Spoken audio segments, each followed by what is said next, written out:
சகோதர சகோதரிகளே, இன்று செவ்வாய்க்கிழமை புனித பதுமை அந்தோனியாருக்கு ஒப்புக் கொடுக்கப்பட்ட நாள்.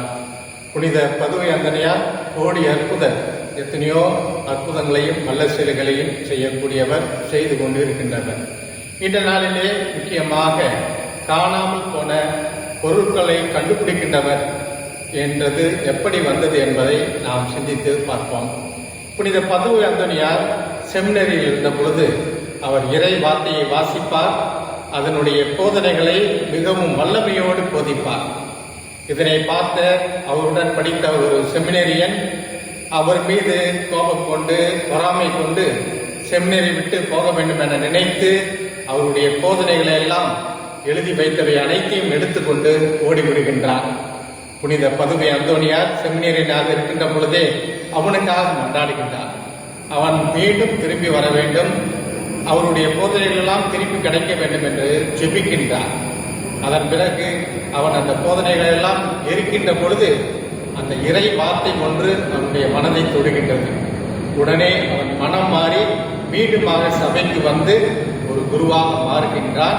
அந்த போதனைகள் எல்லாம் அந்தோனியார் கிடைக்கப்படுகின்றார். அதிலிருந்துதான் காணாமல் போன பொருட்களை கண்டுபிடிக்கின்றவர் என்று ஒரு பொருள் வந்தது. இன்னொரு நிகழ்வு என்னவென்றால், ஒரு சாதாரண விதவை பெண் ஒவ்வொரு நாளும் பன் வித்துதான் பிழைக்கக்கூடிய ஒரு சூழல். அப்படிப்பட்ட சூழலிலே ஒரு நாள் தன்னுடைய வீட்டிலிருந்து தன்னுடைய கடைக்கு சென்ற பொழுது கடை சாவி எங்கேயோ தொலைந்து விட்டது. அந்தோனியாரை நோக்கி அவர் ஜெபிக்கின்றார். ஏனென்றால் அந்தோனியார் வாழ்ந்த காலத்திலே அவருடைய புதுமைகளை பற்றி கேள்விப்பட்டிருக்கின்றார்.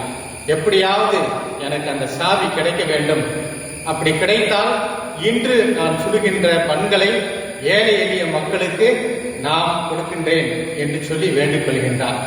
சிறிது நேரம் கழித்து அவருடைய காலிலே ஏதோ முள் தைப்பது போன்று தோன்றுகிறது. கீழே பார்த்தால் அவருடைய காலின் அருகே அந்த துளைந்த சாவியானது இருக்கின்றது.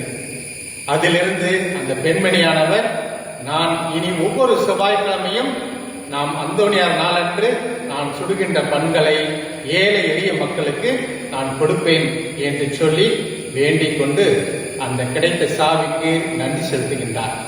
இன்றைய நாளிலும் அநேக அந்தோனியாரின் திருத்தலங்களுக்கு சென்றோம் என்றால் செவ்வாய்க்கிழமை அன்று பண்கள் வழங்குவது நாம் பார்த்திருக்கின்றோம். ஆக காணாமல் போன பொருட்கள் நம்முடைய சிறிய பொருட்களாக இருக்கலாம் அல்லது பெரிய பொருட்களாக இருக்கலாம். அந்தோனியாரை நோக்கி உருக்கமாக ஜெபிக்கின்ற பொழுது குறைந்தது அருளிருந்த மரியை, ஒரு 3 அருளிருந்த மரியை சொல்லி நாம் எப்படியாவது கிடைக்க வேண்டும் என்ற நம்பிக்கையோடு விசுவாசத்தோடு கிடைக்கும் பொழுது நிச்சயமாக அப்படிப்பட்ட பொருளை நம்முடைய புனிதர் பெற்றுத் தருவார். இன்றைய நாள் உங்களுக்கு புனித அந்தோனியாரின் அருளும் ஆசீர்வாதம் பெற்று ஒரு இனித நாளாக அமைய உங்களுக்காக ஜெபிக்கின்றேன், வாழ்த்துகின்றேன். ஆமென்.